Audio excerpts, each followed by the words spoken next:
so now the shelves are finished. I'm gonna keep the vacuum for a minute because at the very end, I'm gonna pull it away from the wall and make sure the floor isn't done. These guys, okay, some people get confused and they start undoing this wing nut back here. Actually, this is like a lock and a key. If you turn it just the right way, it lifts off. So if by chance you have to clean these out, that's how you get them done. So it should go right back in and turn. Same goes with the bottom one. In the back is this food cart. It's labeled. Look down, here's chinchilla food. You're gonna fill those things up about 3/4 full. So you can go ahead and add 3/4, 3/4. There they are. Make sure you don't drop it. That's a big mess. And slide it back in so we can see what it is. They also need hay. That's really important. So again, at the very bottom, you've got some Timothy hay. We're gonna go ahead and fill that up. So we've got hay. We'll go ahead and put that there. Get that put back. Oh, the igloos are clean, so we can put one on that top shelf, and we can also put one on the top shelf down here with the hay. Water, chinchillas take tap water. So I can take a look. This one's filled all the way here. It's fine. This one is less than half full. So again, tap water. We want to go ahead and shake this stuff out because we don't know. It's a good way to go ahead and get fresh water. Don't make it hot.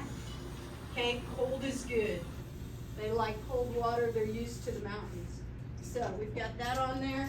Now, this thing may end up leaking if it doesn't have a little bit of a vacuum.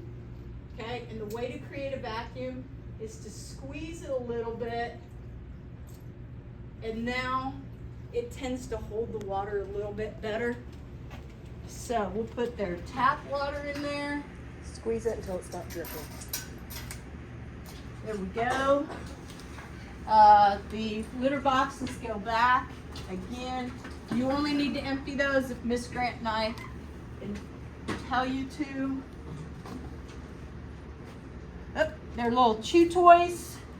Actually put those on. They've got hay to eat there, so we put it there.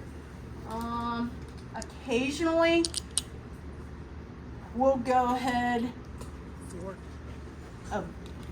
Occasionally, we'll go ahead and take them out in between the two doors and groom them. So in this container right here, you're gonna find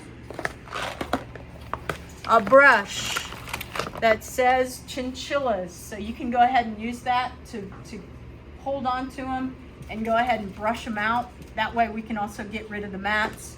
So that is in there. And so we'll take a look here.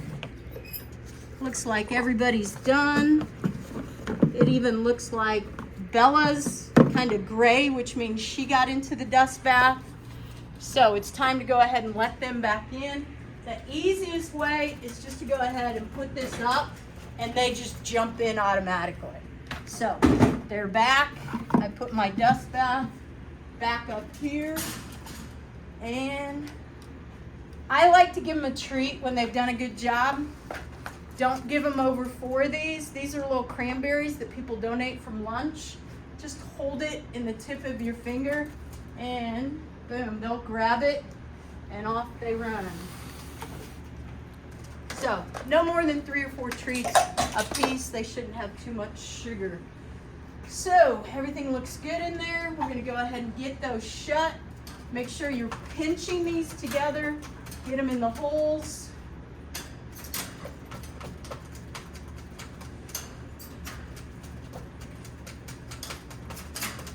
Okay, they will have pooped in here, so make sure you usually can find a trash can to go ahead and empty that paper towel. A little bit of dust. Take a look. Does it need to be, is there pee in there? If there's pee in there, you got to go to the back sink and rinse it out. And last but not least, after you've got everything back, is go ahead. It's easy to pull this away. If you've got a bunch of turds that have fallen, just go ahead and use that vacuum to get it cleaned up. And same with all the animals, fill out the chart with what you did, get it signed by a teacher.